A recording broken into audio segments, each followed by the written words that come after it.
Eu queria agradecer, né, o convite. Essa talvez tenha sido a primeira vez que eu esteja participando desse encontro. E, com certeza, com essa nova forma de comunicação, a gente está entrando na casa das pessoas. E isso eu acho muito bom, porque não só o próprio paciente, mas toda a família pode participar disso e entender melhor até algumas situações que o próprio paciente passa e que, às vezes, tem dificuldade de dividir, né? Então, o meu assunto, eu queria agradecer a vocês todos por terem me convidado e fiquei muito feliz de assistir todas essas palestras e engrandeci meu conhecimento, com certeza. Deixa eu... Então vamos começar. O meu assunto vai ser sobre gravidez e doença inflamatória. E eu fiquei me imaginando como é que eu ia lidar com esse assunto. Então, como eu sei que tem pessoas que estão recém adquiriram a doença e às vezes estão meio perdidas, a família não entende muito bem, a gente vai falar um pouquinho em geral e depois eu vou, essa aqui são os potenciais conflitos de interesse, e depois eu vou conversar com vocês como se a gente estivesse num consultório, tá? E é essa que é a parte que eu acho que é mais legal, que fica mais informal na verdade, eu propicio até a possibilidade de vocês fazerem perguntas para os seus médicos, talvez perguntas que não tenham sido feitas antes e que vocês querem saber sobre o assunto. Então, a gente sabe que a doença inflamatória intestinal, na verdade, é um processo inflamatório crônico, né, que até o momento não tem cura, e tem momentos que você fica muito bem e outros períodos que você não fica tão bem. E o órgão principal dessa inflamação é o intestino. A gente sabe também que são principalmente dois os tipos de doença, a doença de Crohn e a retocolite. A gente sabe também que isso pode dar tanto na mulher como no homem, e tem dois picos de doença, né? Uma faixa que vai de 15 a 45 e outra faixa que começa mais tardiamente, de 60 a 80. A gente vai falar muito sobre essa faixa de 15 a 45, que é exatamente a idade fértil, né, do nosso paciente, e justificando, então, o motivo da nossa palestra. A gente sabe também que o tratamento medicamentoso pode ser muito parecido, as drogas podem ser as mesmas na retocolite e no Crohn, e o tratamento cirúrgico vai depender das particularidades de cada doença. Não está passando, peraí. Tá. Então, o que a gente tem de dados atuais, né? Todo mundo tem dúvida, o paciente tem dúvida, a família tem dúvida, e às vezes o próprio médico tem dúvida, quando ele não é um especialista em doença inflamatória. É o ginecologista, é o obstetra, é o clínico geral, é o proctologista, que não é um especialista. Então, o que a gente sabe é que 1/4 dos pacientes, depois que tem o diagnóstico, vão ter filhos, tá? E há uma redução da fertilidade, que geralmente ocorre depois que a pessoa faz o diagnóstico, ou depois que ela tem uma recaída da doença, ou depois de alguns tipos de cirurgia. Por exemplo, na retocolite ulcerativa, às vezes você é obrigado a tirar o intestino grosso todo. E aí, para a pessoa não ficar evacuando várias vezes, se faz uma bolsa interna, que a gente chama de bolsa ileanal, tá? E aí, esse tipo de cirurgia, muitas vezes, também reduz a fertilidade. A gente sabe que, como uma população em geral, as gestações estão ficando cada vez mais tardias, e o fato de você ter uma doença crônica te faz pensar muito se vale a pena ou se não vale a pena ter filhos, e essas gestações estão ficando mais tardias ainda. A gente sabe também que há uma redução no número de gestações, as causas são múltiplas, tá? E metade das gestações não são planejadas, o que pode ser um problema para o paciente e um problema para o médico também. Então, em que momento a gente vai conversar com o paciente sobre sexualidade, fertilidade, reprodução? Muitos pacientes chegam até o consultório, o ambulatório, em crise. Então, eles querem parar com a diarreia, eles querem parar de perder peso, com aquele cansaço. Fica muito complicado naquele momento você falar sobre isso. Ou é aquele paciente que chega querendo saber se realmente ele tem doença inflamatória intestinal. Olha, eu fiz uma colonoscopia com biópsia e deu isso aqui, mas eu tenho mesmo, eu tenho que tomar esses remédios mesmo. Então, quando o médico não é um especialista, ele acaba, muitas vezes, não propondo esse tema de discussão, até por falta de conhecimento, né?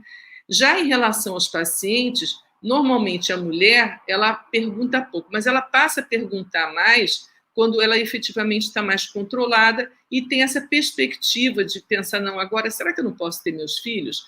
Né? mas às vezes ela tem uma doença perianal e tá com um comprometimento importante, ela fica envergonhada e ela acha que, não, vou falar com o meu obstetra, com o meu ginecologista, talvez eu me sinta mais à vontade, né? E o homem, particularmente, me perdoem os pacientes masculinos, mas raramente eles perguntam qualquer coisa a respeito desse assunto, né?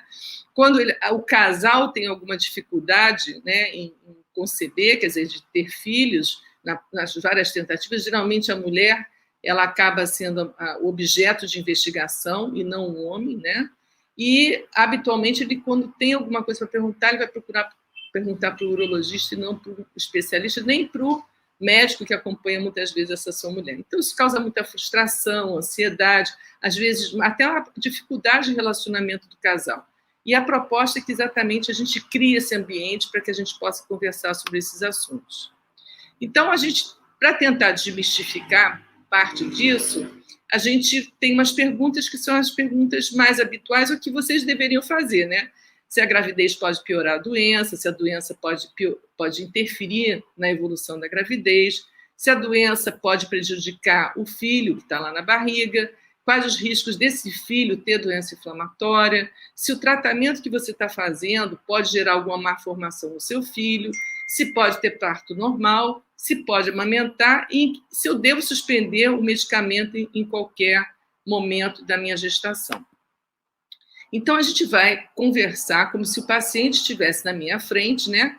E a pergunta é, como é que fica a minha doença durante a gravidez? Bem, o que eu tenho a dizer é o seguinte, se você vai engravidar, e se você, por exemplo, tem retocolite ulcerativa em remissão, 70% a 73% dos casos ficam assim mesmo. A mesma coisa para a doença de Crohn, tá?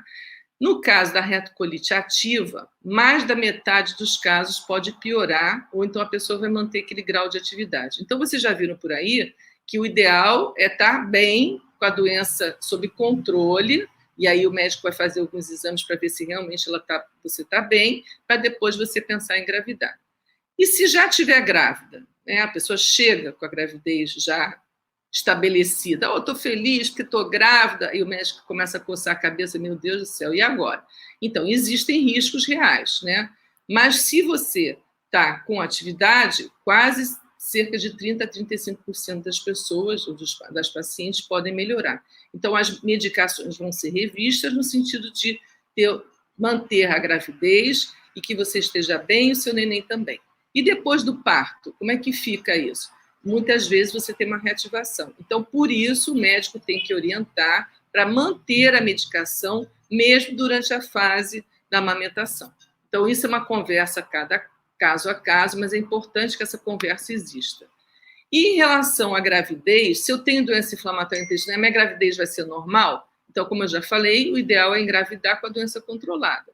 Porque a gente sabe, quando ela não está controlada, existe um percentual, que não é muito pequeno, de aumento de parto prematuro e aborto espontâneo. Então, isso é cerca de 4 vezes na doença de Crohn e 2 vezes na retocolite ulcerativa.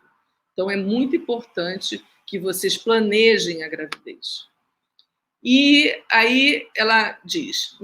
Não, aí o médico diz, bem, eu sei que você fica preocupada em saber se o seu paciente se o seu filho vai ter doença inflamatória intestinal. Então, não fiquem preocupados, não queiram no primeiro dia que o neném está lá, que você devia estar super feliz com esse neném, né? Pensando, ai meu Deus, será? Vocês não têm bola de cristal, né? Será que ele vai ter ou não vai ter doença inflamatória intestinal? Então, o que eu tenho a lhes dizer é o seguinte, se apenas um dos pais tiver doença inflamatória, a chance da criança não ter doença inflamatória é de 95%. Então, relaxa e curta o seu filho.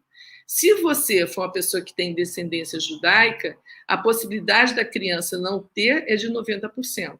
Então, nem todo judeu tem filhos com doença inflamatória intestinal, apesar deles muitos se casarem entre si. Se ambos os pais tiverem doença inflamatória intestinal, a chance da criança não ter é de 65%. Então, aquele casal que se conheceu ali no ambulatório, um olhou para o outro olhou para o outro, depois que descobriram que tinha doença inflamatória intestinal, isso não significa que vocês não possam ter filhos, tá? E o fato de você terem avós ou bisavós que tivesse, avós e bisavós da criança, né, que tiveram a doença, realmente aumenta um pouco a chance de desenvolver doença inflamatória, mas essa chance é pequena. Bem, e para engravidar, eu preciso suspender as medicações? Então, como eu já falei, a gravidez sempre tem que ser planejada e vários aspectos dela têm que ser discutidos. E essa discussão ela vai levar a cabo o fato do tipo de tratamento que você está utilizando e se você está com a doença em atividade ou não. Então, é muito importante, por exemplo, no caso do homem, então o homem tem que ter essa conversa também, tá?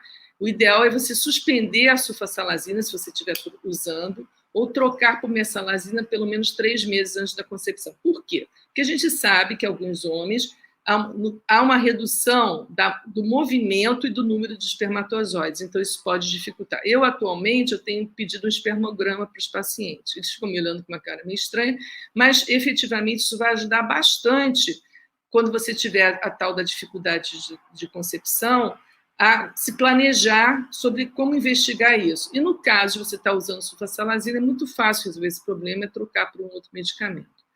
Em relação a uma formação congênita, tanto o homem como a mulher, eles têm que suspender o metrexato se estiver usando. Isso tem que ser feito 6 meses antes da concepção. Então, durante o uso do metrexato, seria interessante, seja oral, seja subcutâneo, que haja a feitura de 2 métodos anticontraceptivos, exatamente para evitar a gravidez, tipo camisinha e DIU, ou então alguma outra coisa hormonal, de tal forma que realmente a gente tenha certeza de que essa gravidez não vai ocorrer.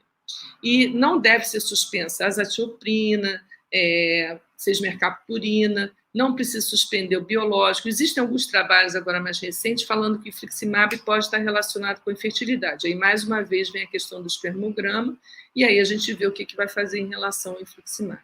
Em relação à mulher, é mais ou menos a mesma coisa, em relação ao metrexato. Algumas, não é muito comum, mas se usa às vezes talidomida, que é um anti-TNF, e aí você tem que suspender também 6 meses antes.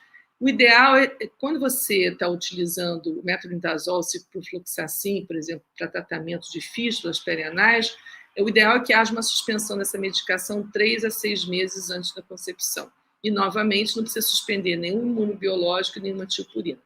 Existe um medicamento agora novo, que ele é utilizado para artrite reumatoide e já foi recentemente introduzido para tratamento de retocolite ulcerativa.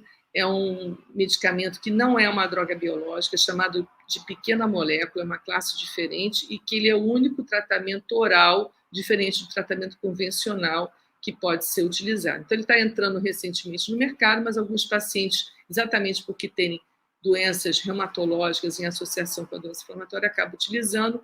Então, nesse caso, se a mulher está pretendendo efetivamente engravidar, ele tem que ser suspenso. Deixa eu ver aqui. Tá.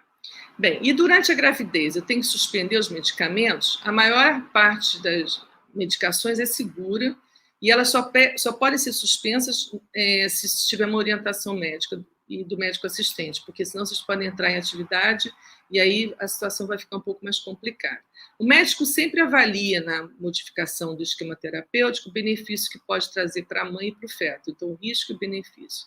O corticoide, a gente chama que é um grande vilão para algumas situações, vocês viram o Flávio falando sobre o Covid, entretanto, ele pode ser utilizado quando necessário e muitas vezes ele ajuda, inclusive, a ter um amadurecimento do pulmão do neném. Então, vocês não têm que ficar preocupados em relação ao corticoide. Óbvio, se você tem diabetes, hipertensão, isso pode contribuir um pouco para a piora e aí tem que ser avaliado pelo médico obstetra junto com o gastroenterologista. As tiopurinas podem ser usadas com segurança, caso a caso, mas não devem ser iniciadas na gestação, porque ela pode causar uma alteração na medula da criança. Então, a gente prefere que não haja a utilização dessa droga. Então, se existe a necessidade de entrar, por exemplo, com um biológico, tipo infliximab, e a gente costuma fazer isso em associação, nesse caso, a gente não usa a tiopurina.